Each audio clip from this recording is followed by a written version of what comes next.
Cooper's learning here, though, because all he does is nod. And then the giant says, one person saw the third man. And why does he use the word third man instead of a name like Leo? Because this is associated with that case that the giant isn't permitted to talk about, probably. Either that, or does he use the third man because it's words that will be understood? Cooper knows that the third man is the guy who did the killing. And then the giant says, this is how you're going to understand that I'm speaking of Laura's killer. The giant goes on, 3 have seen him, yes, but not his body. So the 3 are Cooper, Sarah, and Ronette, as best as I can figure it. The giant says, one only known to you. Ready now to talk. It's about Ronette, but why not her name? Same logic as I just mentioned. Not permitted to talk about the case. Leo is unrelated, so he gets a name, and Ronette is absolutely related, so she doesn't get a name. Cooper says nothing rather than asking who. That would have been a good time to interrupt because he's listening. But anyway, after that, the giant says, one more thing, you forgot something.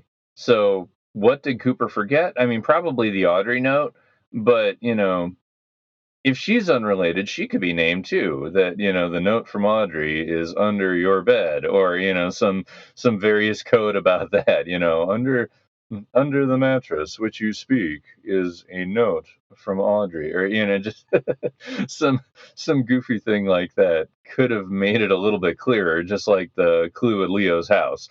But anyway, he says that after he's done talking about the case, from what I can tell, and this is when the gold ball shows up. So is this the gold ball? Is that the thing that the giant forgot? I would say that is probably the answer. But it's said so out of order that I'm just not quite sure.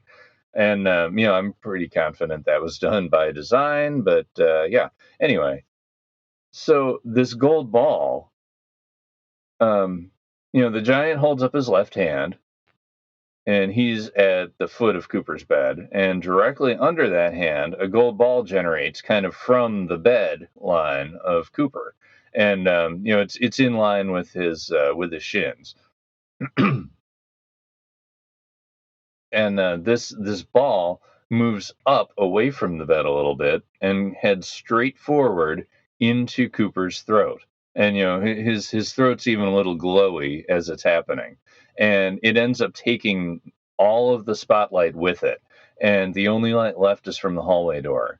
Now, Tyler, from talking backwards, he was absolutely new at the time. Like, he'd never seen anything in the future of Twin Peaks. He was like not privy to any of the spoilers. Um, he said it felt like the giant was throwing a memory back in his head, which, goes right along with everything else thematically. And I think it's fairly accurate too. Cooper lies back in the dark, and he's obviously unsettled from this. So, did he get a gold light orb that gave Cooper a memory of what he forgot? Based on future episodes, not likely. This seems a little less connected. I mean, you got to ask, since it's a golden orb made of light, is this like the Laura orb? It's like both Laura and Cooper are Bob targets. Could this be an armor of sorts for that? Or a marking that they're going to be Bob targets, or that they already are?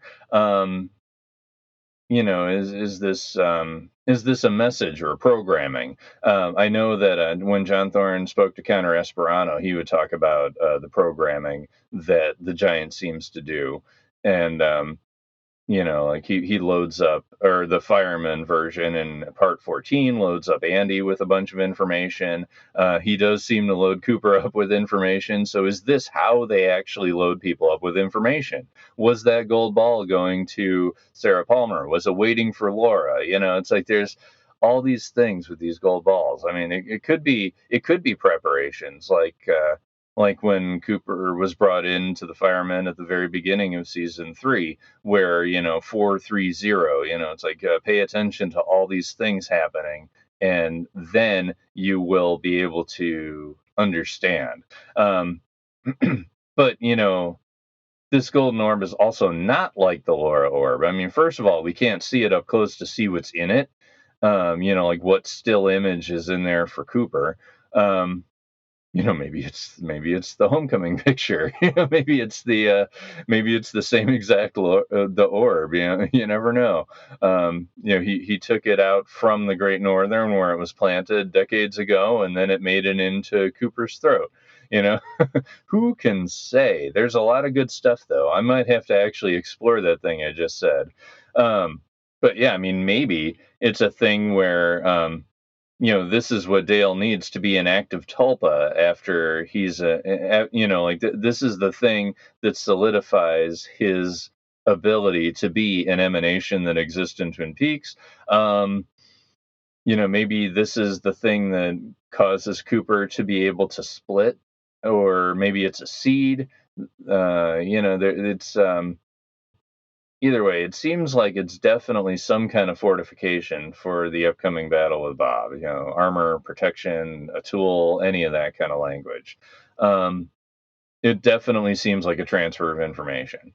But the interesting thing for me is like it's does this gold ball actually open up Ronette's ability to wake up and experience her vision and memory of Ronette? Like, is this helping her wake up? And why in Cooper's throat? I mean, is it because he needs to speak this truth, this stuff that comes from the gold ball? Does he have to process it and then be able to communicate it outward into the world? I mean, he is a strong sender and he does rely on intuition. So I wouldn't be shocked if this is helping him move forward in the case, in the life, and, possibly even getting him ready for the split in episode 29. Not that Lynch would have known that at the time, but he likes to plant seeds and see what they grow into, and this could have been one of those. That pretty much covers the ground for Cooper in this episode, and it definitely covers the ground of the Giants. So we're going to keep moving on to the next question, which is, how does the Major's vision contribute to that understanding of reality in Twin Peaks? So first thing I got to ask is, did Briggs's vision happen on the same frequency as Cooper's giant visit? Probably. Um, Cooper, talking about dreams, he says, do you know where dreams come from? Acetylcholine neurons fire impulses into the forebrain. These impulses become pictures. The pictures become dreams, but no one knows why we choose these particular pictures. And Briggs on Dreams Here, he says it's the sorting and cataloging of the day's events by the subconscious. So they kind of see it a little bit differently, and the Major seems to be a little more Jungian about it.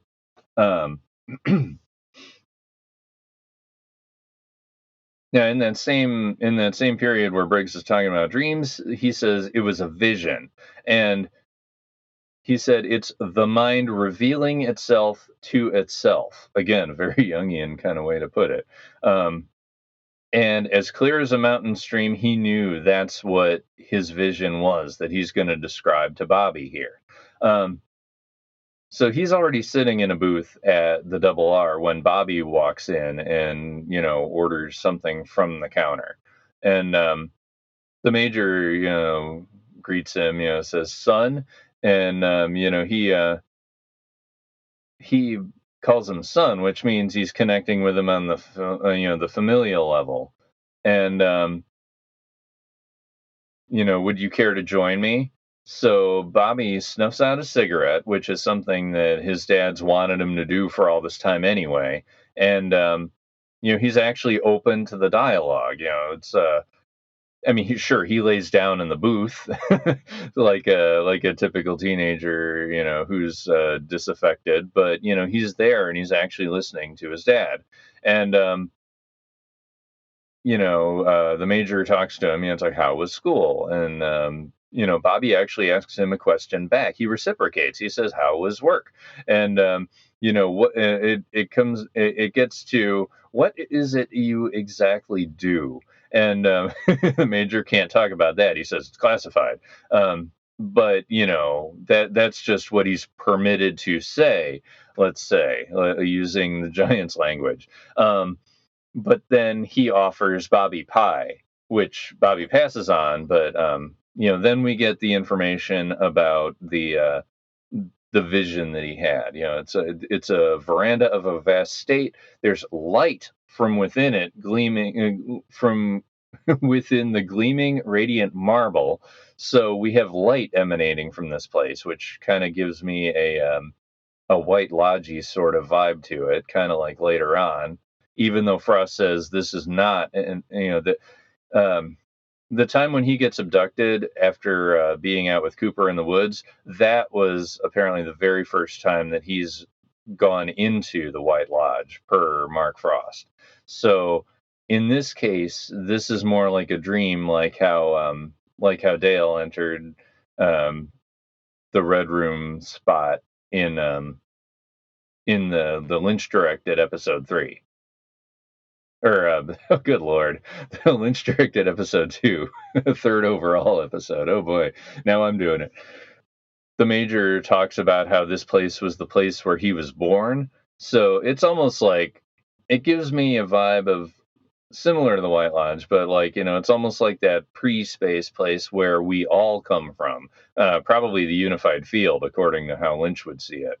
Um, and then being there, it was a reunion with the deepest wellspring of my being. So again, it kind of feels like he was like in touch with the whole of what we are inspired by here.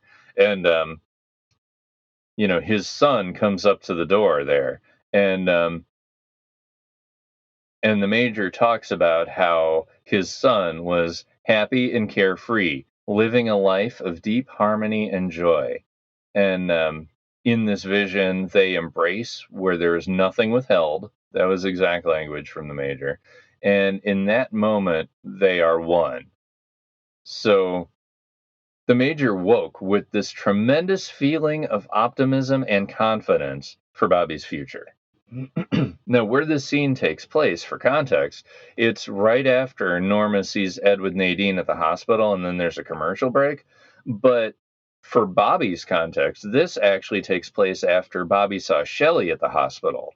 So Shelley begins this episode alone. She says Bobby, while watching the destruction of the mill, in one of the early scenes, and I think she's assuming that he's dead here. And then Bobby arrives later with flowers for Sleeping Beauty, as he refers to her. So again, somebody's dreaming. Regular Twin Peaks reference to dreams in the waking world, and it's kind of like waking from a nightmare. Um, Shelley wakes up and Leo's handled, and Bobby's actually here. And they hug and they kiss and they do that little cute with the hair, that they grab each other's hair and do the barking, which is like a peaceful way for Bobby to be in touch with the like he did to James in the pilot. It's like he's got a positive side for barking too. And at the end of this interaction, Bobby tries to say, "You're my girl," like Leo, or like he would say to, like Leo would say to Shelley, or like Laura, he would say to Laura. And this leads Shelley to say, "I love you." And then we have Bobby waking up. He's like, "I guess I love you too." And he says this twice, which, again, that kind of signifies that it's getting closer to truth. And while he's stewing over this, while he's processing this new thing that he just learned about himself, he never breaks eye contact with Shelley. He never looks away.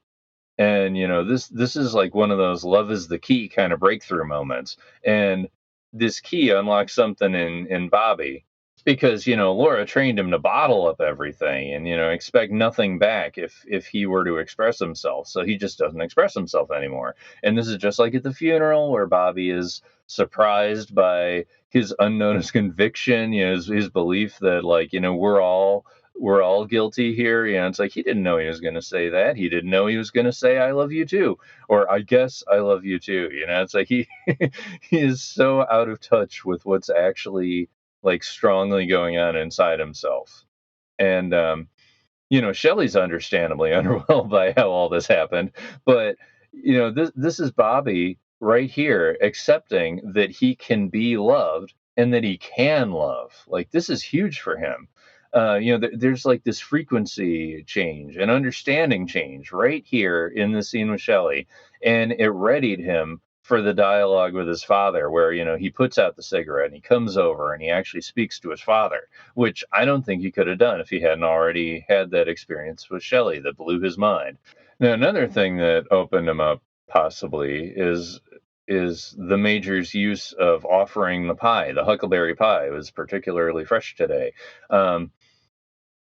And there's this food thing all throughout this episode too.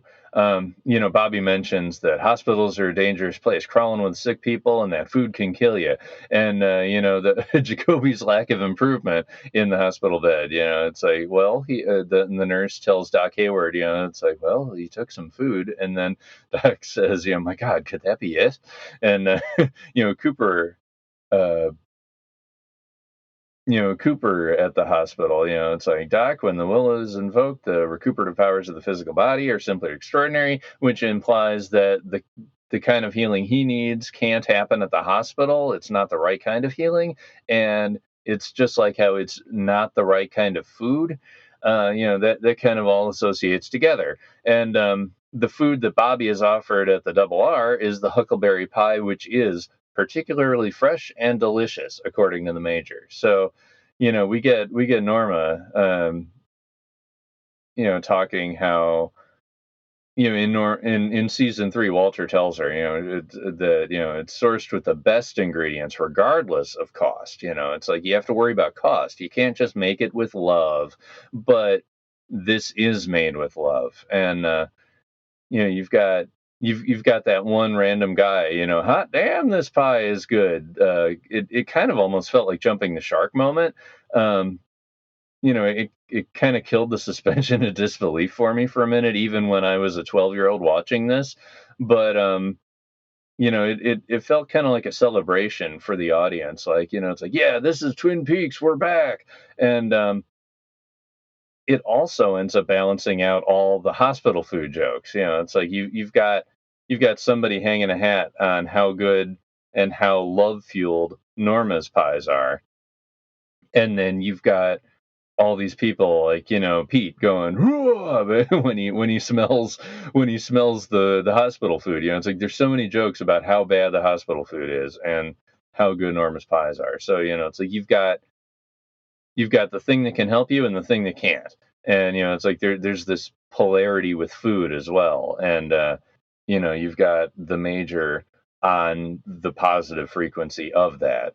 So more growth for Bobby, more growth for the Major, and more signifiers that Norma's pies are great. It's like even before Bobby comes in, Norma comes into Shelley's room, and they talk about pie, and Shelley says, bring the whole pie, or bring the whole pie. It's a chocolate peanut butter pie that Norma talked about. And Norma says, I may bring you two. So again, another repetition of I'm going to bring it 2 times. We're going to say something twice. Yeah. And we'll be talking about this, but Log Lady's Pitch Gum makes an appearance here. And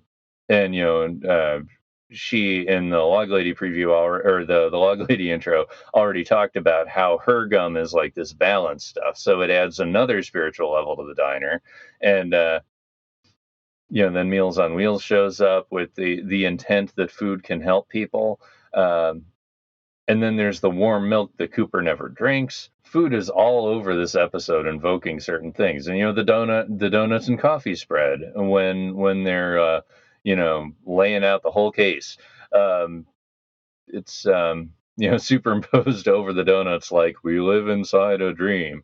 Uh, the real events play out again. Uh, the real events playing out almost like like a haunted house kind of replaying of things, but that was done over the policeman's dream, which is a spread of great donuts. And food kind of gives another indicator of alignment, where Jerry Horn is talking to Ben Horn on their way to the meeting with Hank, where he says, that like we come in mid conversation. He says, "I ate it, but I didn't really know what it was." We hear this thing that's decadent, but also kind of gross, possibly, and it leads in it that leads the Horns into a successful negative plan wrapping up with um, with Hank. And oh yeah, and then that whole way there's this neat little thing that I think gets picked up in on the air. It's like Mr. Horn, Mr. Horn, Mr. Horn, Mr. Horn. It kind of reminds me of the Hurry Up Twins from On the Air, where they were a running joke kind of like that. It's like there's rhythms that Lynch likes, and he just dumps it in wherever he likes it.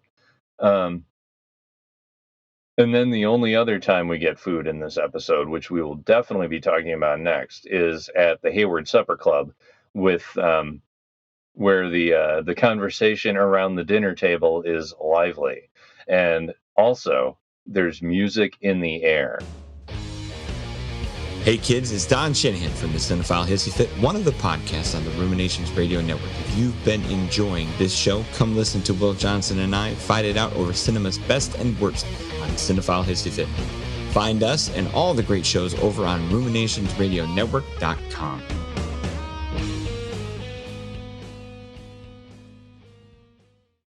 And bringing up music, there's a lot of it in this episode, and most of it ends up coming through Leland. But yeah, there because of because of the little man in the red room, there's where we're from. There's always music in the air. It always leads me to think, when there's a lot of music in an episode, what is the effect on Twin Peaks when there's music in the air? I said, since it's mostly through Leland, I mean, the first tip off that something strange has happened is, of course, that his hair turned white. The very first scene with Ronette happens where she's kind of stirring in her hospital bed, and she halfway opens up her eyes, and then there's a commercial break, and then when she comes when the show comes back, the very next scene has Leland in it with the white hair. So, like, is there a certain amount of Ronette waking up that halfway invokes this, or like did she wake up because Leland and Bob are on, are officially making their presence known? Does she know that he'll be revealing himself more? And because he's revealing himself more, does that make Ronette wake up? We'll be talking more about Ronette later, but like, I like the way the scenes juxtapose against themselves, and give meaning because of the scene arrangement. Now, before Leland walks in, there is a scene between Maddy and Sarah in the Palmer house. Sarah starts out by asking, it's like, "Do you miss your mom?"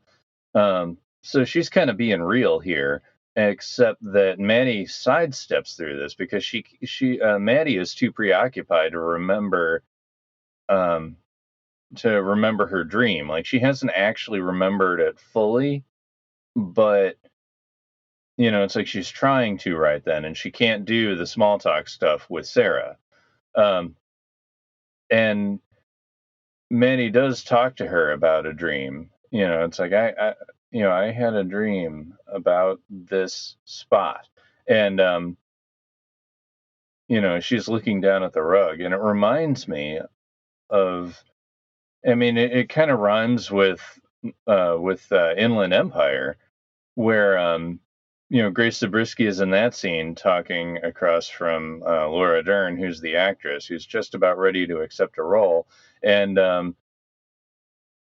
Zabrisky's character is talking about a curse, like I think it's a gypsy curse, and it's like what was it, like, bloody fucking murder, and yeah, like it's like this really creepy scene that's going to mess with Laura Dern's characters all the way through this whole movie, and she talks about how tomorrow you'll be over there, and it's like a couch across the it's a couch across the room that they can both look at and see, and it kind of makes me feel like Maddie is seeing something that's going to happen to her right over there in a lot of ways. Like, is this kind of a Lynch technique where, like, his people that are like sort of attached to the dream, like they can kind of almost see the future? I mean, we'll get there, but the interruption that's needed before Maddie can actually see the full vision um, is Leland popping up from behind that um, privacy screen. And he comes in singing Mary Z Dotes. And yeah, okay, so there's music in the air, and it's a wordplay song too. It's like Mersey Dotes or Mares Eat Oats. It's jumbled nonsense unless you can break the code. It's like once you listen to the song long enough, you realize it's not just a bunch of syllables like slapped up against each other. It's just garbled. It's like the syllables are in the just wrong place for it to make sense written down.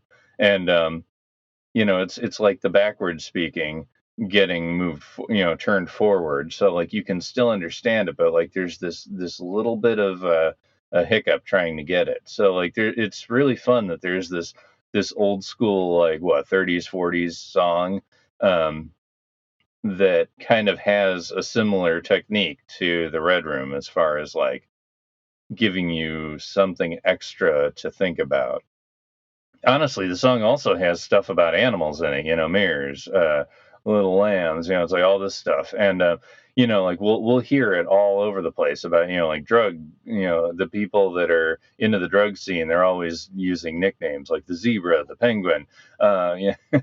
And we have animals here kind of subbing in for real words in a way too.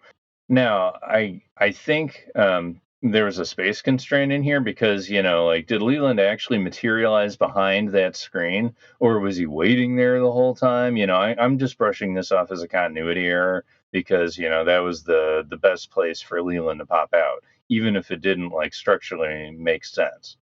And while he's doing his song and dance, Sarah and Maddie are absolutely frozen. It's like they're unable to react to him. They just like bear witness to him basically. He's a huge disruption to the frequency that they were on, and they were both on different frequencies anyway.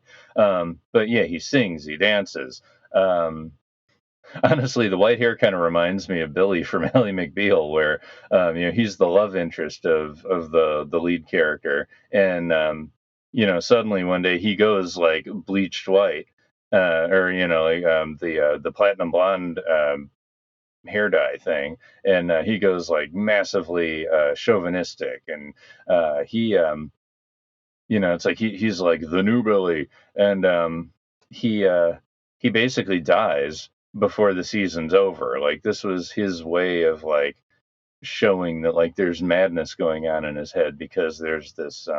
I think it was either a tumor or an aneurysm. I can't remember which one it is, but like it was affecting him for a little while, and then he just drops dead in the courtroom. Uh, so it's like there's this break from reality there too for the hair color change, and I would say the same thing is definitely happening with Leland here. Um, why the white hair? Closer to Bob, closer to the white of the eyes. I don't know. I mean, it's did the pain dissipate and take Leland's hair color with it? Is he now unable to remember? Like, is it a masking thing over his pain, over any Bob memories? It's like, is he is like Bob helped Bob helped kill Jacques. We'll get there in the Jacoby scene. The scorched engine oil. Um, it's Jacoby mentioning scorched engine oil with the smell while Leland was in there killing Jacques. That kind of means that Bob was present. So he could be taking over Leland, or he could be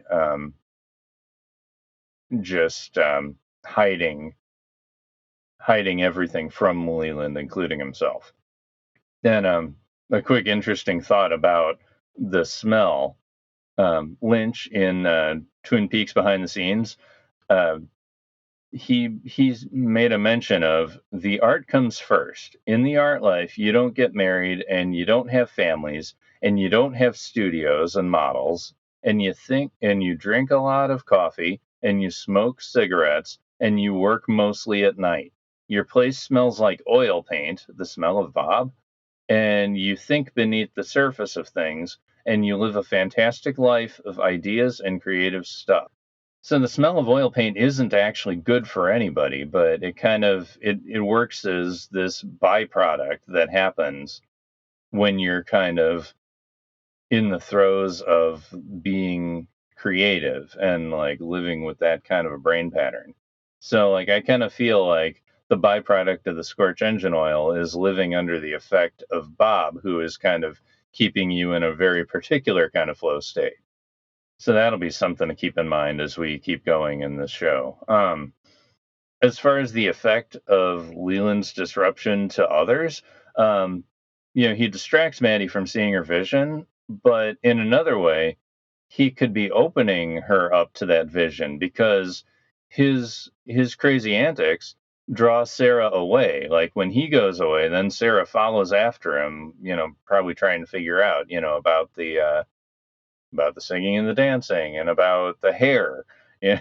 So it leaves Maddy alone to experience the vision the same way that Maddy doesn't experience the vision in the next episode until James and Donna run off after the song, leaving Bob free to like climb over the couch at her.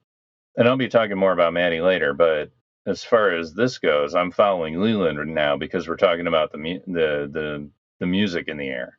Um, at the Great Northern, um, we have Leland interrupting two other people, and it's Ben and Jerry, and they join in the dance. And do they join in the dance because they're more present with Leland? I would say probably. It's like they're on a similar frequency. They're causing trouble. They're mischief. They're they are about as trickster as you're gonna get for people not officially attached to the Red Room space. And what do you get? You get Jerry Horn doing the worm. Things like that. And they just jump right into the dance. And Jerry, he really is a playful guy, but in this episode already, we've seen Jerry being mean to Blackie during a heroin withdrawal. It's like he doesn't want to give her the heroin until it's almost too late for her. And that was in a place that's bathed in all this buzzing neon. In Neon Peaks by David Titterington over at 25YL, he says. Louis de Miranda says neon unsettles us because, in a sense, we too are tubes of electrocuted chaos held in place by man-made shapes. We are Rilke's intensified skies, trapped like the Gnostic soul in a body. Mystics all over the world describe the soul as a ray of light, crackling with energy. But energy that crackles on the One-Eye Jack sign is too much energy, and that's why we hear it crackling. It kind of signifies the appetite never reaching satisfaction. It's like no matter how much how much electricity you can pump through that sign, it still can't do anything more than it does with a normal output of electricity. Another interesting thing about Blackie there, she says, "Why is he holding out on me twice?" And then she kind of like cringes underneath this hanging light that Jerry angles straight toward her. So things in the in the One-Eyed Jacks hold up to light about as well as anything in darkness does. They kind of cower from it. And yeah, and that's the kind of guy that Jerry is deep down. And that's the kind of guy that works with Jerry, who is Ben Horn. And, they're dancing with Leland. And they're kind of, I think they're happy to hear that he says, I'm back, back and ready. Now, again, is Leland back because he's um, he's finally found a way to bury his pain? Is he back because the guilt is lifted because the murderer is now dead? Um, it's really on theme with what Ben and Jerry are talking about because they're talking about how Catherine is dead, and like they're talking about their tracks being covered, and I would assume that Bob is particularly happy because the one guy who could probably incriminate him, Jacques, is now dead. Following the horns for a minute, the other times that we see the horns, they're basically calling Hank the bicep, which yeah, I was talking in the season one finale how he was kind of like the arm of the horns, and here they just call it straight out. So like, except in this case they're only giving him credit for being part of the arm, and yeah, so like there's an interesting thing about the power structure in the real world of Red Room parallels here again. But the music doesn't actually follow the horns. It follows Leland, and the next time we see him, it's at the Hayward Supper Club. And an interesting thing there is the establishing shot of the Hayward house. That's the first instance we see of rain, and it's in a Lynch episode. So like, does the rain mean something? In episode 16, we're going to see that the sprinklers are on um, when Leland is in the jail cell, and it brings out Bob. It's like the crazy sounds and like just it seems like Bob reacts to rain in a lot of ways. And here Leland is dancing so frantically in this scene that he sends himself into a collapse. And and even as Leland has collapsed, he says, I feel happy, begin the begin. And it kind of goes with Leland's appetite for dancing being insatiable. It's like he's almost buzzing like the neon sign in One-Eyed Jacks. It's like there's um this endless pressure to take more, whether or not the human vessel can even handle it. So in this dinner scene, we've got Gersten, who is the MC of the night. She wears this fairy princess disguise to be other than just herself. And she talks about all these accomplishments she has, this self pressure that she puts on herself. And we'll see that come out in a negative way in season 3. But here, it's sort of almost cute. It's like I don't have to worry about being ashamed anymore. And like because it's Alicia Witt as a youngster, you kind of go like, oh, poor kid, she'll get over it. But yeah, it's interesting. She brings the music, and of course, we never see her again after this either.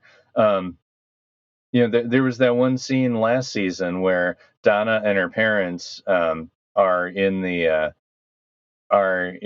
double R, um, and that's when Audrey comes in, and like Donna goes over, and like they share this thing about isn't it too dreamy, and Cooper drinks coffee, and like that scene.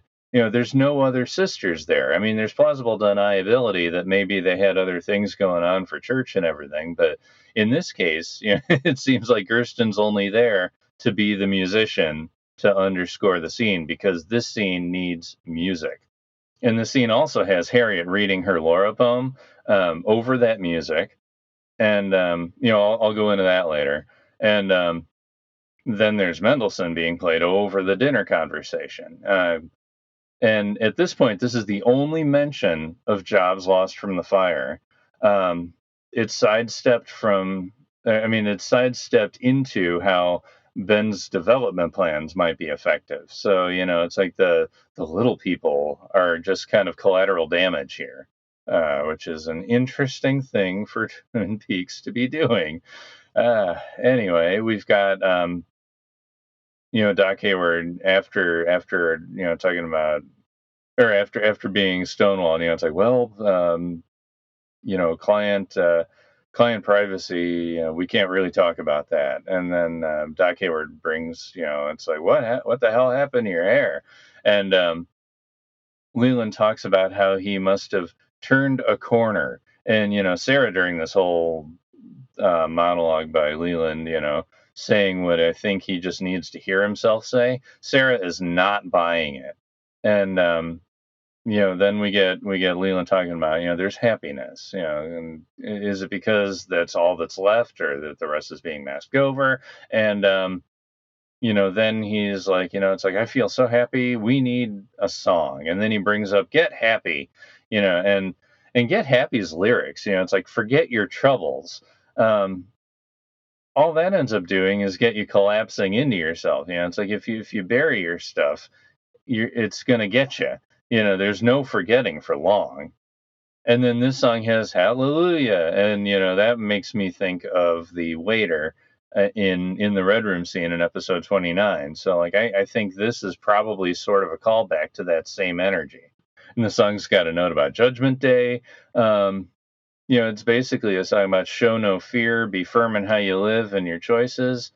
And it's like, is Leland's song choice actually what makes him collapse? It's like, is it the wrong kind of thing? Because it's like, forget your troubles, um, come on, be happy, and like, there's so much that he overloads.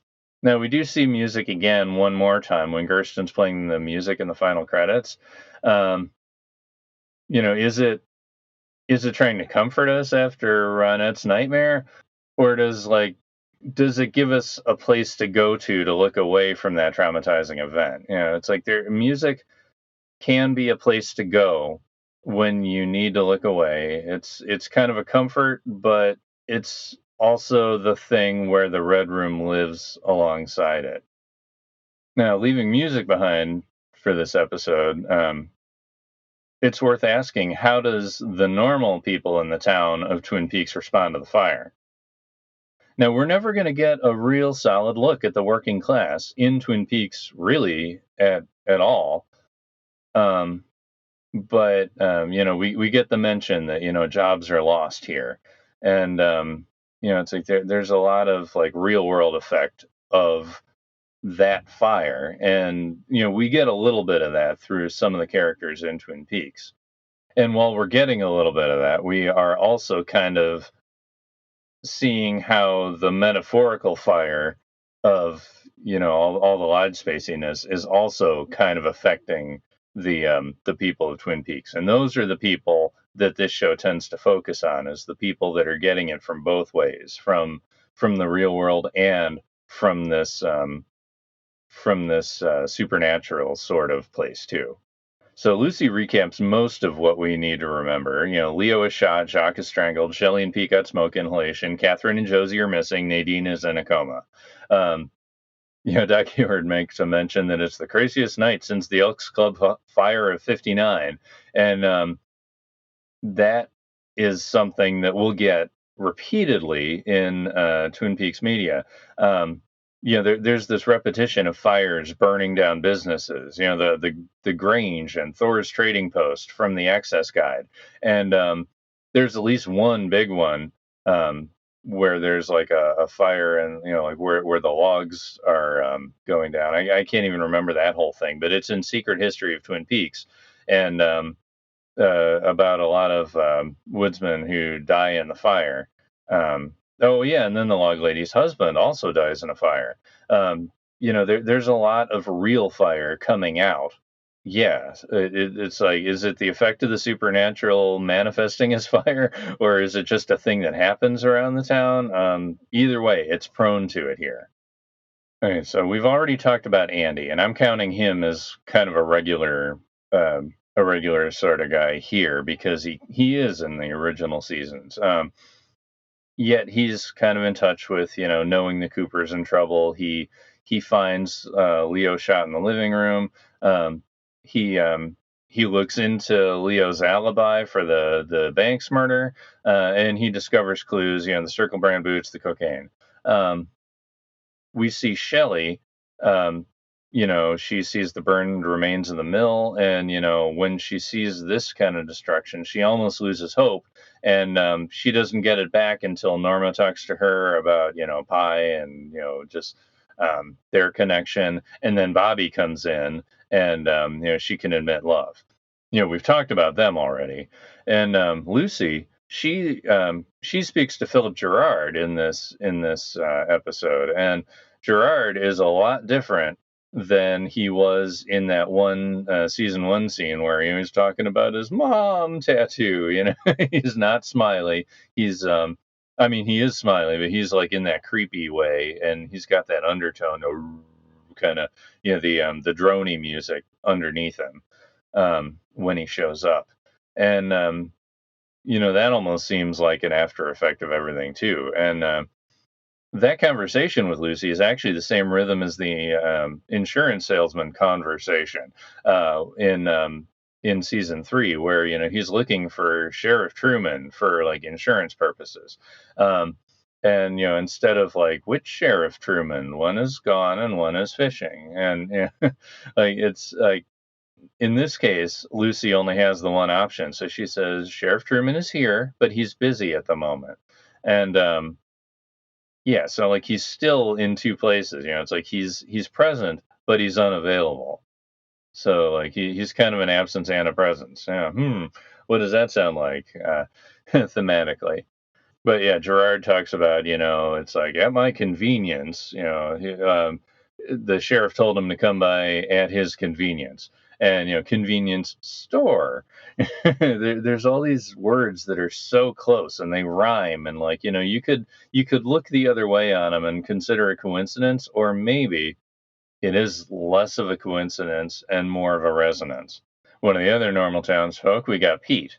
In, in addition to his being the best reaction to the food, that or whatever, whatever he did, like the way that only Jack Nance can deliver something.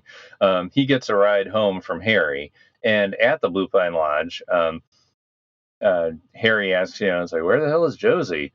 And we find out that, she goes to Seattle every 3 months or so to what I assume, based on all the other stuff that we learn about her, to check in with her contacts. And, this is setting up her actual backstory of having like this undercurrent herself, even though she's not in this episode. And another absent character we get here is the mention of Catherine. And Pete says, pure hell to live with, plain hell. But once there was a little bit of heaven there too. And Harry puts his hand on Pete's shoulder, which, putting a hand on a shoulder is a huge thing. It's almost like the circuit is complete, where you are respecting someone, you are connecting with them literally. And because Harry gave Pete this kind of thing, that kind of connection, he actually broke down right then and could admit that he loved Catherine. So a little bit of light bleeding in with a little bit of support. And, this is when Jonathan Kunagai calls from the Great Northern looking for Josie. And, then he hangs up and calls Hong Kong before it shifts over to the Horns talking about food and having their closed door meeting with Hank. So, it's like you can have your moment of connection, but then the darkness is still there, ready to give you a call anytime. The last scene I really want to talk about with the normal people of the town is regarding Ed. He's dealing with Nadine putting herself into a coma, and coma. That's the thing with the head injuries, and like sort of being in between dream and reality. And Ed starts out this whole thing talking about how he doesn't believe in fate, which to me says he's not easily open to dreams. And he says, I always felt you make your own way, take care of your own, you pick up after yourself. So he's all about personal accountability, yeah, but he's not so much into the visualizing and the dreaming like how Cooper is. He's way less connected to that kind of stuff, to the point where it sounds like he's shutting himself off from it entirely. We get a story that gets inverted entirely in Secret History of Twin Peaks, which I will definitely be talking about then, where it's almost like a mirror image of what we get here. Um, Here we get Norma running off with Hank for a weekend, and Ed just like impulsively marrying Nadine while she's off those couple of days. Um, and Ed talks about half joking, half drunk, half crazy. That's three halves, kind of like divisible by three, even though it's impossible to do it if you're talking about percentages. Ed was being impulsive, but he wanted to get back to talking to Nadine about a divorce or an annulment or something. Um, but why couldn't he actually talk to her? Well, she was so happy, first of all, and Ed has a problem breaking that sort of energy for someone. And also, of course, he shot her eye out, which I thought it was absolutely hysterical the way everything happened in that scene. But as far as Ed personally, he talks about how, a couple months later, Norma married Hank. So I don't believe in fate. You make your own bed, you sleep in it. So he did at one point believe in fate and dreams. And Norma is the person that he dreamed about. Norma is the person that he could access that side of himself with. She is his fate. But fate is just in dreams, and he only has reality to work with. It's like there's multiple people dealing with things in here. You've got Major Briggs talking about visions. You've got Cooper talking about dreams. You've got Ronette talking about nightmares. And here we have Ed talking about none of them intentionally. So he kind of represents the everyman portion of this whole equation. And I find that extra interesting because, 27 years later, in part 15, we've got Ed kind of almost opening himself to a meditation state. It's like Walter and Norma are talking in a booth, and he's sitting at one of the counter spots at the Double R, and he just closes his eyes and he starts to breathe, almost like he is meditating. And what ends up happening then? Norma's hand, her hand and then her arm reaches in from the frame to touch his shoulder. Again, the touching the shoulder thing. But here in the episode dealing with dreams, visions, memories, and nightmares, Ed is focused on the worldly state of things. And now talking about Ed, we've pretty much cleared the decks of everybody except for, the people that are being influenced by Laura Palmer. So we'll be getting into that next. But right now, we're going to hear some words from our fellow podcasters at the Ruminations Radio Network. Hey, this is Charlie, Triple C, from Brevity Box, a new and interesting podcast from the Ruminations Radio Network. If you're a fan of podcasts, we have a lot of great content to offer. Come check out our diverse group of podcasts and hosts at ruminationsradionetwork.com. All right, welcome back. We are back, and we're finally ready to look at Laura's absent presence. Even though she's an absent character, we get a lot of Laura seeping into the other characters of this show. Right now, we're going to look at what is Laura's presence here, and why shouldn't you wear her stuff.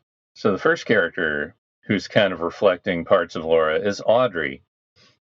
She's in Laura's old side job, wearing the same kind of lingerie that you would wear in that position, and she puts on a mask. She puts on a cat mask, the porcelain one above her bed, to avoid her father's advances to protect her identity. That's pretty much how Laura does it too. It's like she has to put some kind of mask over her to avoid knowing about her father's advances. But in this case with Audrey, she puts the porcelain mask over her face, and had she not been keeping secrets, she'd have probably gone home with Ben, in trouble obviously, but she would have gone home with her father after the SNAG. Instead, we get her trapped here. She's the princess in a castle. Um, at the end, she even needs to pray to Cooper and voice her intentions, and to say it aloud now about, how she wants to, survive the experience essentially, and also help the investigation and invoke Cooper to help her. Um, but before that, we've got the cat mask. It's similar to so many other disguises in this, in this episode. Even we've got Gersten doing her fairy princess costume. We've got Leland's white hair, the possibly connected giant and waiter identities. Philip Gerard and Mike in the insurance salesman scene, or in the boot selling scene tied to needing Sheriff Truman. It's like here. I mean, the Great Northern and the Blue Pine Lodge all by themselves. They've got the Native American art all over the walls, hiding in plain sight, like like wall paint, even though the Great Northern is the thing masking over all of that history. But yeah, for Audrey, we've got her wearing Laura's uniform, the lingerie, and what ends up happening here is she gets captured by a part of Laura's life. Because as Vonnegut will say in Mother Night, he says, be careful who you pretend to be, because you are who you pretend to be. And since she's kind of pretending to be a detective, pretending to be Laura, to be a pretend detective, she's also stalked by a predator. Like we have Ben in that scene, as he's like trying to approach Prudence. We've got his arm and then his face shown in the mirror first. And then he lurks, he prowls, he does this slow movement in a very Bob style way. And I that was just Bamer doing his thing, but it's interesting that these men decide to act like prowling animals when they're approaching young ladies. And another thing that Ben Horn can't do here is he doesn't recognize Audrey's voice. It takes Jerry saying that there's a snag twice before Ben recognizes and takes that seriously. And it's like he's stuck in this predator mode. Is that just how One-Eye Jacks works? I mean, we were talking about the neon signs and everything else. It's like it seems like it works that way, but does it also work that way for Audrey, because she's basically invoking Laura? Whichever side of the argument you go on that one, it doesn't really go well when you wear Laura's things. Okay, so Audrey's situation, she's in it in a way that like she's kind of backing into inhabiting aspects of Laura. But then we get a little bit closer when we're talking about Maddy and Donna. Now, Maddy, in the last two episodes before this, she was dressed as Laura, wearing Laura's actual clothes. You, I've made a case where she's likely marked by Bob in Easter Park. And, the next morning after that is when she sees this image of the blood superimposed, it's superimposed over the carpet like a vision. And it's almost like her death is, her death has happened. It's set in stone the same way all the other superimposed images have happened. And, it just happens that that's going forward in time. But Lodge Space is, time walky, so it seems like it makes sense. So Leland sees Maddy in the park, and Bob also sees her in the park that way. And then here he's singing and dancing. He draws Sarah away from her, so she's left alone in the living room to see that her death is inevitable. I mean, it's not exactly a future memory, but it seems like it could be related. And she will see more next episode after James and Donna leave the room after the singing. I will definitely talk in depth about that next time. As for this episode, the next time we see her, she's in a booth at the Double R, and she's wearing Laura's sunglasses and watching Donna enter. And Maddy is definitely seeming a lot more disaffected in this scene than she was um, in the Palmer living room when she's seeing the blood on the carpet. Now, as for Donna, there's a little bit of background in this because Lara Flynn Boyle is one of the actors who decided that she wanted to do something a little different with her role. And, I mean, a lot of the actors were doing that during the hype of Twin Peaks. It's like, just little tweaks here and there. But Lara Flynn Boyle in particular is a little more documented. She wanted more Sherilyn Fenn level attention. Um, and, I think that's probably why she got a whistle in the sheriff department, because I think Lynch says, you know what, I'm listening to you, I hear you, and I see it. So he's giving her that that extra kudos. And as far as some of the other character resets that happen, it's not all necessarily just because actors want it. It's because the characters also need a reset. We're going to get one from Albert pretty soon. To make him less of a jerk. We've got one where Bobby is now more sympathetic thanks to the Major scene. The Major himself. He's a sage rather than a stick in the mud who slaps his kid at dinner.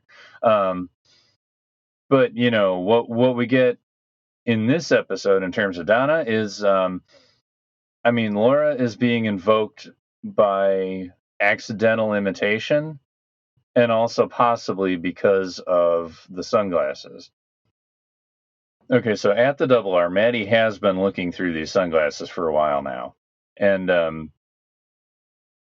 then she gives them to Donna and says, these are the sunglasses you were asking about.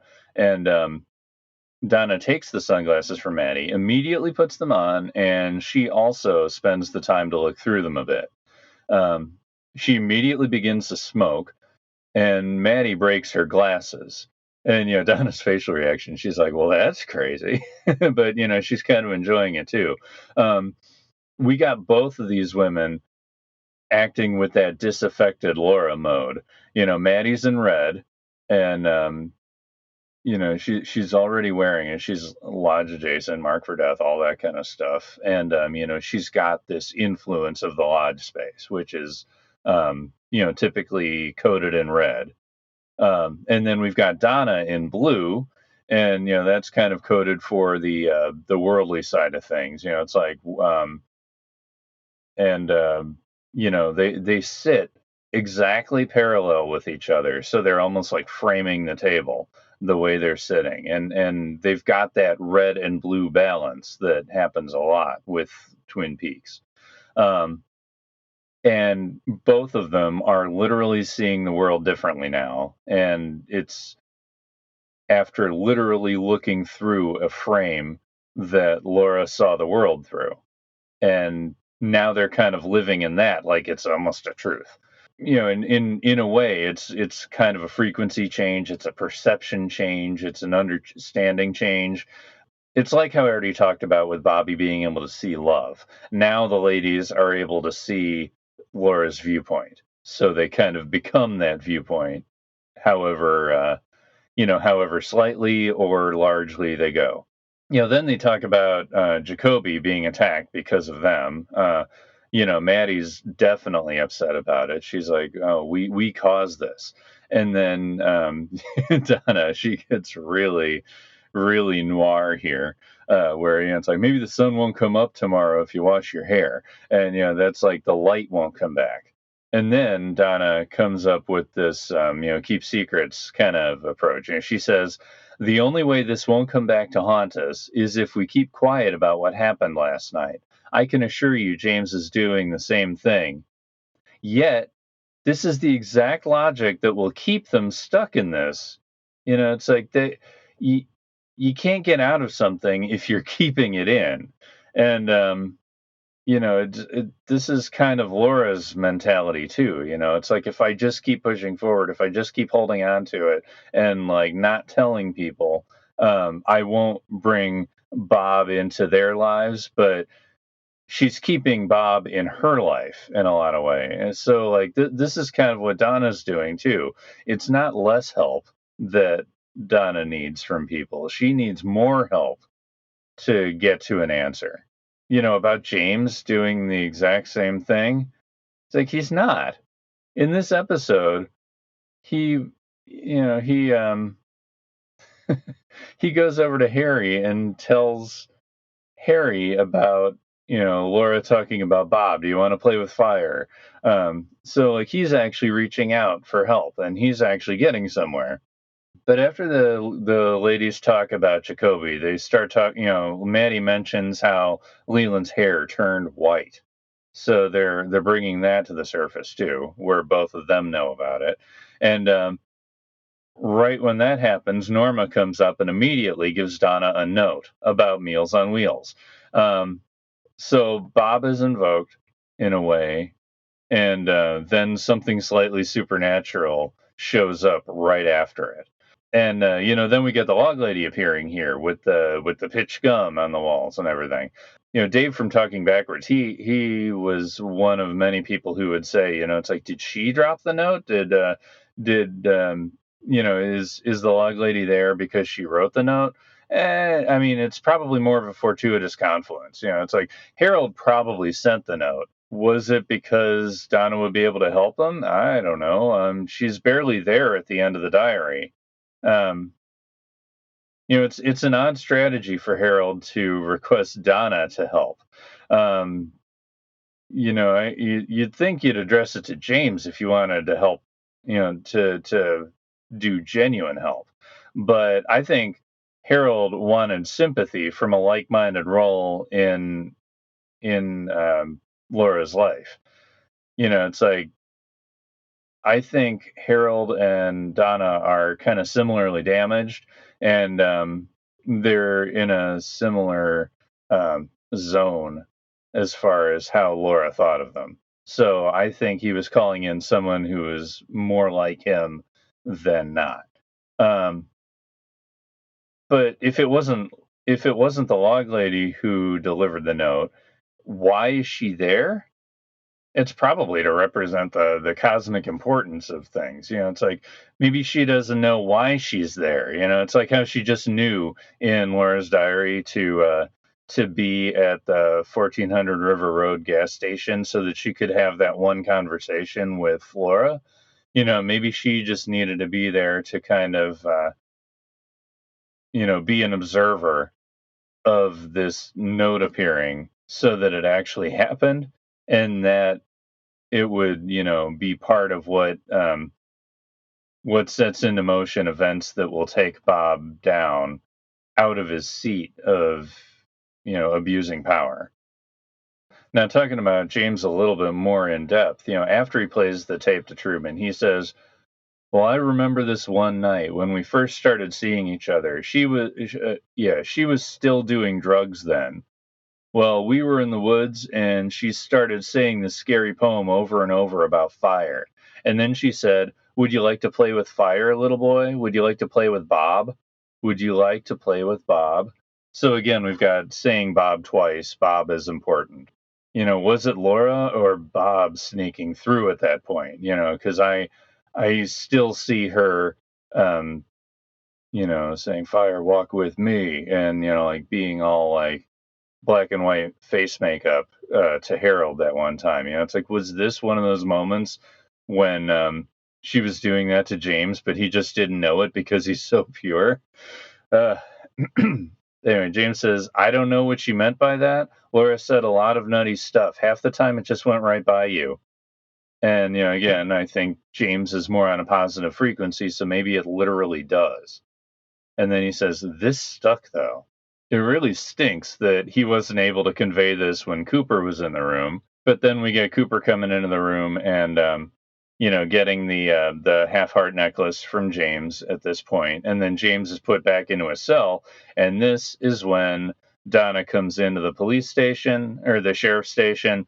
And she gets whistled at by somebody off camera. And then we get her, and this is like full after sunglasses. And now she's wearing sunglasses. She's already been smoking. And, it's like she's presenting this to James, and she's like all appetite, sexuality, wants. Those are all Donna's top priority, and then she uses this circular logic about smoking. She kisses him all steamily, and this is right after James was completely coming clean and going against what Donna was saying in the diner, and it's like we've got James going away from Laura's story to get out of it. And then we've got Donna going fully into it. They're moving in opposite directions.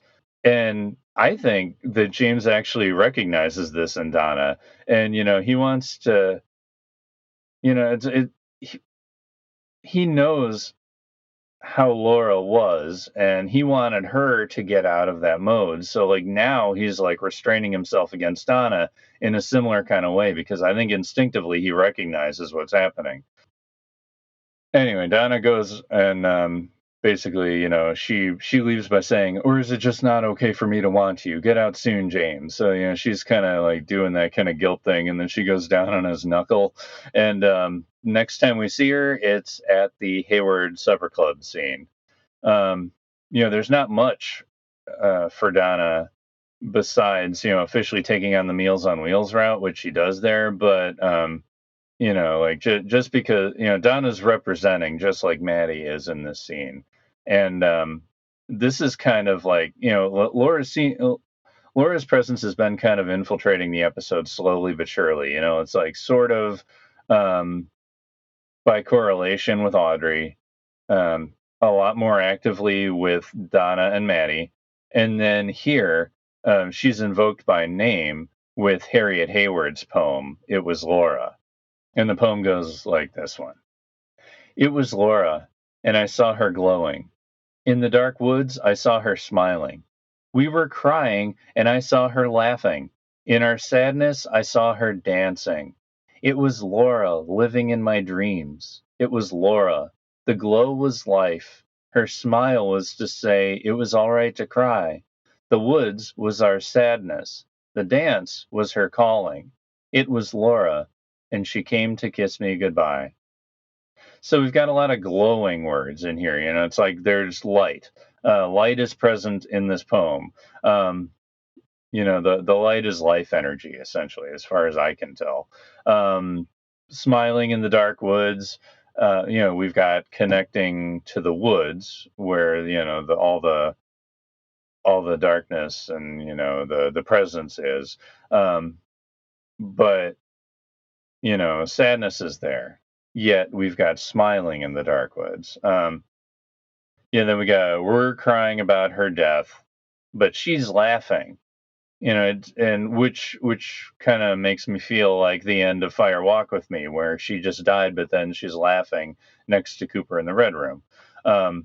And here her smile's giving permission for people to feel the sadness. She validates the pain, the sadness of everyone, especially the ones in this room.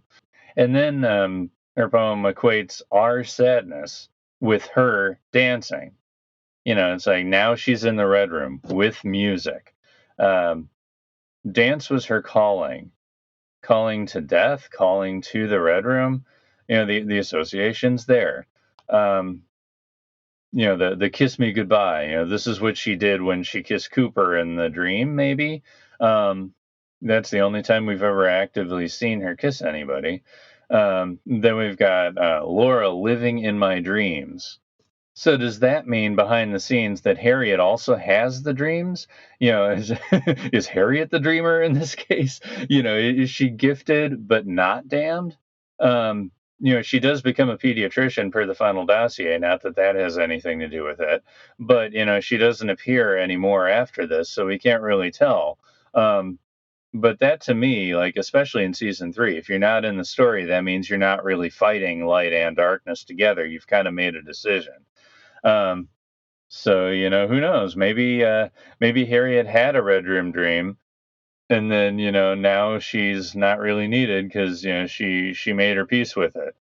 I mean, obviously this is not anything that you can 100% prove. I just think it's kind of a nice way to resonate Harriet in this story, even though she's never in this story again. Anyway, reacting to Harriet's poem, we've got Sarah. She's got all this tears of sadness. And yet, it's Leland who gets the hug from Harriet after the poem, even though he needs at least. Uh, um, After the Laura poem, we've got the camera panning. It's weird though because it's kind of wobbly. It's like almost like walking toward the table in a way. It's like was Laura's presence invoked and like sort of acting like it's there, observing everyone's reactions to her invocation. Um, I don't think it's exactly like that, but there's a certain kind of emotional resonance that feels right about suggesting that. So yeah, we got a lot closer to Laura at this point. It's like it's almost like in I think it's episode 5, the Leslie Linka Glatter episode, where we got that conversation at the log lady's cabin where she kind of talked poetically about Laura's last night, and then the people went, or then the lawman went to the cabin of Jacques, where they get all the physical evidence of that. So it's like you go from the poetic abstract to a lot more physically. This is what actually happened. Um, this this rhythm is actually the same exact thing because you get Harriet's poem about it, and I mean, sure, there's a little bit of Cooper intermission, but after that poetic take on Laura, then we go to the hospital and we get Ronette's memory / nightmare about the actual events of Laura's death. And finally, after an episode where it's been like slowly but surely creeping toward more and more and more Laura, she breaks through, and we get to see how she went out. So before the hospital scene at the end, there was one moment earlier in the episode. It was right after Cooper got his smiling bag answer. That's when we're shown Ronette for the first time. So it's almost like the way everything's juxtaposed against each other. It's almost like Cooper got affirmation that his time with the giant was real, and that he got kind of an answer. So like maybe that opened up the supernatural side of Twin Peaks a little bit more, and that's when we see Ronette for the first time. It's like we get her name card, almost like a play. It's like her hospital records. We look at that, and then we pan up on the blue blanket. So she's kind of in that same boat as Donna, where like blue tends to be closer to death as well as closer to the real world. So it's like the end of your time in the world is death. So I guess maybe that's how they associate together. Um, there's a white pillow and a blanket. So it's like blue and white is the canvas that Ronette is on top, or that she is within. There's the superimposed image of her on the bridge at that point. Um, just to refresh viewers, but that's like, this is what happened to her. And she's unconscious, she's in a coma. So it gets mirrored later when Miriam Sullivan is in the hospital after being attacked by Richard Horn, though in that case she's in a green and yellow bedding. So like the association is probably more that, it's like you've been attacked by the darkness, now you're in a coma. I think that's about as close as they get together. Though also, I mean, they're also collateral damage to something a lot deeper. And they're witness to a tragedy. So I guess, there is more to it than that. They're, because they're in a coma and are able to respond after the thing, it's like the tragedy has been observed, it's verified, and possibly even therefore honored in a way. It's like the pain that someone has gone through is being um, brought into the world and more understood, and that's a good way to be, as far as being able to get through trauma and pain and darkness. Um, at the end of this first scene, Ronette is rousing a little slightly. Like, she whispers Laura. She momentarily opens her eyes at the very end of her shot. And after that, we don't see Ronette again until right after the giant, speaks to Cooper and sends that gold ball into his throat. So what we get first is a still image of the hospital hallway. And yeah, I mean, it just feels really abandoned. And there's this like really slow creep forward, like almost to the point where you don't notice it right away. Then we see Ronette in her bed. It's her second overall appearance in the episode. There's light shining near her head, and her arms raise up a little bit at the end, by the wrists. Which she had been tied there. Like, is it she's like, sort of like raising her arms to be where she was during her memory? So like, like she's getting her camera angle right or whatever for what she's going to experience again. That after that we get the hallway. It's the same hallway, but it's even faster now, almost like there's somebody moving quickly through it. And then we get Ronette's next appearance, the third appearance, where her arms are raised up and her eyes snap open at the last second. So Ronette's appeared 3 times in this episode so far, and she wakes. Then we get, then we actually start seeing what she sees. It's the outside of the train car, and it's lit from the inside. Does that kind of imply like the light from Laura's window in the diary? It's like there's always light with her, and there's a lot of darkness around her, and there's one thumping sound, and then we see Ronette, except this time she's fighting. She's her arms are flailing, she's clawing the air, she's basically attacking in place, and she's scared fighting.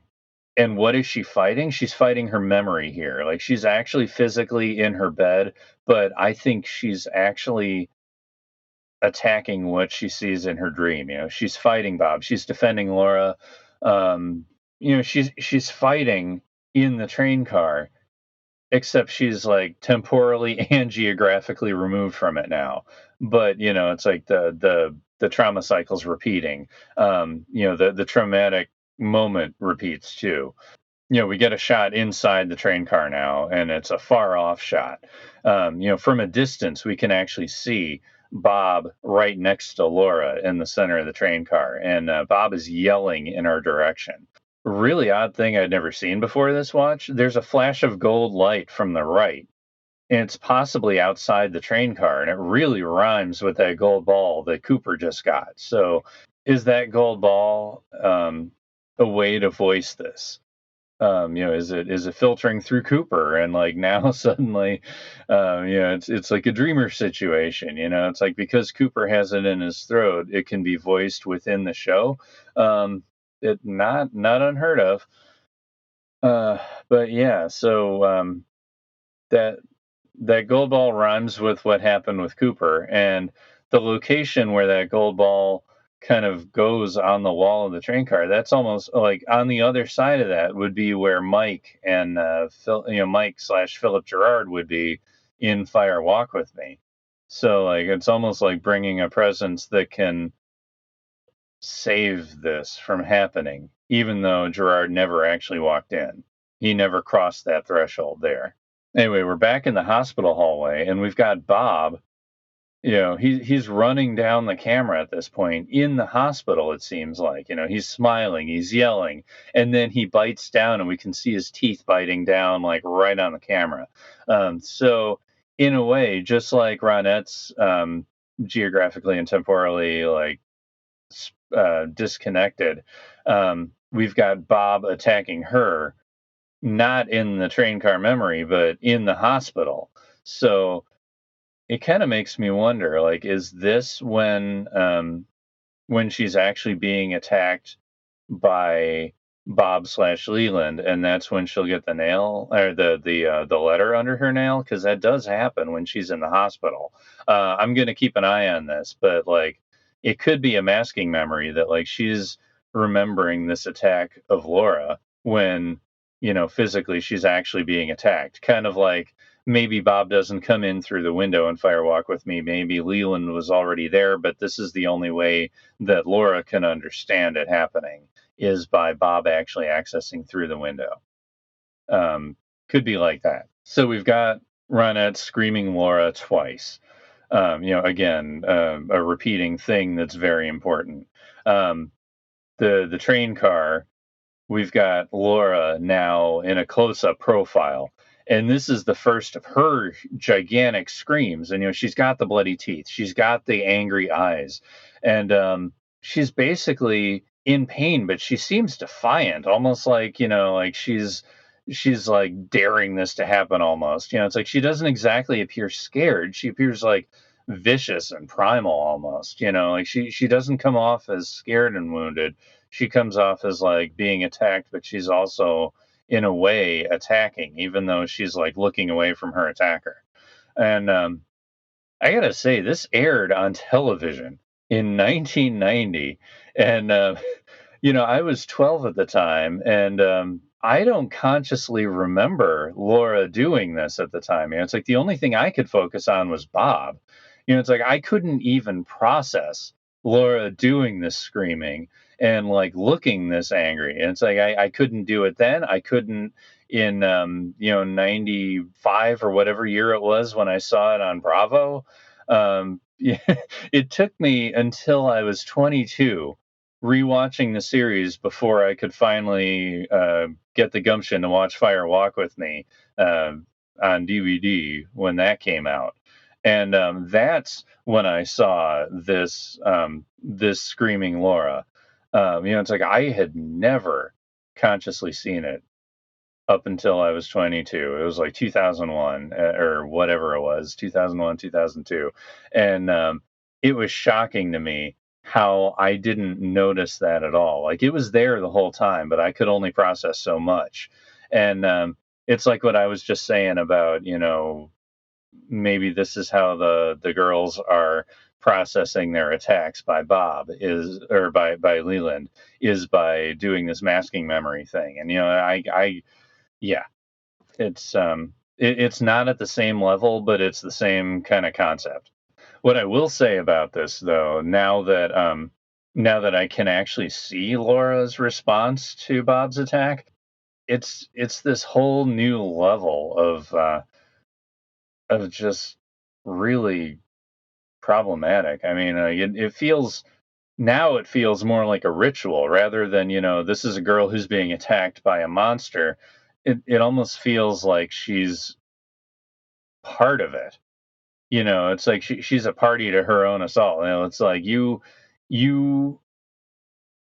don't get to assault me, but I get to choose how I react to this, and I choose to be defiant. Um, I don't know. Like the whole thing's a big mess that we're gonna get into as we go. Um, anyway, we see Ronette a third time fighting. So that's 3 times now that she's fighting in a very particular way. And this is when we see Bob straddling the camera and hitting hard from above. He's got his arms all the way up and then he swings his arms down in front of her onto the camera. And he does that once. And we've got Laura still screaming. Um, and, she's lit, but then it goes dark and then there's a flash of a strobe. And it almost the way the lighting works in this scene, it seems like Laura's light is getting disrupted when she gets hit. Is this the lighting, I think, is kind of a way of showing that her life force is waning, and it's not gone yet, but it's like her life force is basically being personified by this lighting, which is electricity. So like the electricity is really, it's almost being affected by Bob hitting too.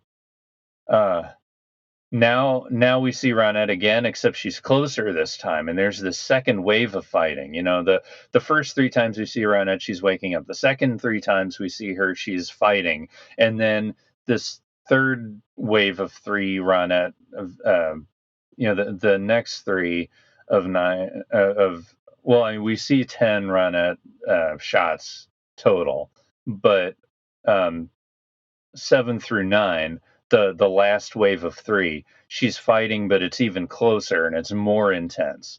We see Bob hammering Laura again, 2 times. So again, one action done twice. It's more official this way.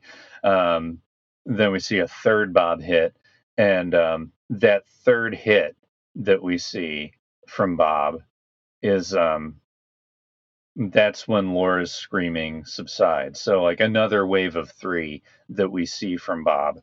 I mean that we see, and it's Bob hitting Laura, and like this is when Laura's screaming subsides. It's like her teeth are like gritted and in pain, but she's not. It's like she's refusing to cry. It's like she's not going to give Bob her pain and her like pleading, anything like that. Um, but also, there's no flashing of light. Um, this is Laura dying, basically. And Ronette is still fighting harder after this. But then we get a close up on Bob's face. There's 3 flashes of light on him. And then we get a close up on Laura, her face, and there's absolutely no light. Then we get a close up on Ronette's face, yeah, we get the close up on Ronette now. This is her 10th appearance, 10th, the end of a cycle, the number of completion, all that stuff. It's like, is Lynch doing this intuitively rather than actively to have 10 appearances of Ronette? It's tough to say, but she's screaming Laura at this point, even though Laura has probably just died. And she slowly stops struggling at this point. Now that Ronette is calming down, there's one more close up of Laura's dead face, and there's 3 flashes of light on it, almost like a confirmation. Like, yes, this is true. This scene we're seeing is real. Then we see the mound of dirt. We see the Fire Walk With Me note in blood. And then there's these 4 flashes of light. Why are there 4 flashes right there? I don't know. I mean, Lynch likes the rhythm. 4 might be a number that I'm not as familiar with. I don't know. But, we see Laura's face again. There's light that flashes as the camera pans across her body. We see the lingerie, the lingerie she's wearing. She's dirty. It's dirty. It's all bloody. And the pan continues up. Bob, who's kneeling next to her, and when it gets to his hands and his legs, and that's all we see. There's one gold flash right there, and then it pans up and it gets to his face, which is silent, and there's one light flash there, and then after a little bit, there's a flash of light and gold. And this is the moment when he begins to scream or laugh, whether it's angry um, or triumphant. It's really tough to read that. I mean, I know Frank Silva told John Thorne that like there was like this sexual feeling to that, like almost like a like it's a really creepy state to be in, and I know Silva didn't like being in that animalistic state at the time, and that he didn't want to go back to that. It's like he only wanted to shoot that as many times as he needed to, which meant please let's get out of this. um, I feel like in this case Bob is both in pain and victorious at the same time. um, it's like he got what he wanted. He got that satisfaction for his appetite, but it's only a temporary thing. The appetite is still there. He is all want, and that's all he ever is. So like, it's like he did what he feels like he needed to do, but it's over now, and like what's next? I don't know. And also, there's the whole thing where he didn't actually possess Laura. He just got killing out of him. So yeah, he didn't get what he wanted, but he got what he wanted. Yeah, it's all complicated. There's going to be more to it than that, but yeah, this was the moment that absolutely solidified the the fear of Bob. I don't think I'd ever seen an assault quite like that on TV. I certainly hadn't in life, and it leaves quite an impression on you. And yeah, I mean the only thing left in the episode was a dedication. Um, this episode was dedicated to the memory of Kevin Young Jr. That was the son of the actor who played Toad, the diner patron. Who, it's in season one he was there a lot, but then health complications with his son kind of took him out of the production side of Twin Peaks for a while. So I don't know if it was exactly tasteful to to dedicate this particular episode to him, but I mean it's a barn burner of an episode, so why not? But that plus Gersten playing on the piano, like it's like none of that can make you completely forget what just happened. And even though music is a safe place to go when you need to take a break and look away and like just like help heal yourself, it can only do so much. That was the episode. We are officially in we are officially in the midst of season 2 on Blue Rose Task Force podcast. And yeah, all we got now is the sign off. So you have been listening to the Blue Rose Task Force podcast, a production of Ruminations Radio Network and TV Obsessive Radio. If you resonate with what you're hearing, please subscribe, rate, and review our show. And we would love to connect with you on Twitter and on Twitter at Blue Rose Task Force Podcast, on Counter Social, it's a new one, at Blue Rose Task Force Podcast, and Instagram and Facebook at Blue Rose Task Force. You can find me at JPB_Littlegreen on Twitter and John_the_Peaky on Instagram. You can visit ruminationsradionetwork.com for additional great shows such as 25 Yards Later and Ruminations from the Red Room. And find any number of classic 25YL Twin Peaks articles and content on many other TV shows at tvobsessive.com. If you want to be part of our next mailbag episode, send any comments, questions, or feedback to Blue Rose Task Force Podcast at gmail.com. And we'll see you next week as we cover Diane, the audio tapes of Special Agent Dale Cooper, the audiobook released between episodes 8 and 9 of Twin Peaks. Until then, listeners, I'll see you in my dreams. Wow.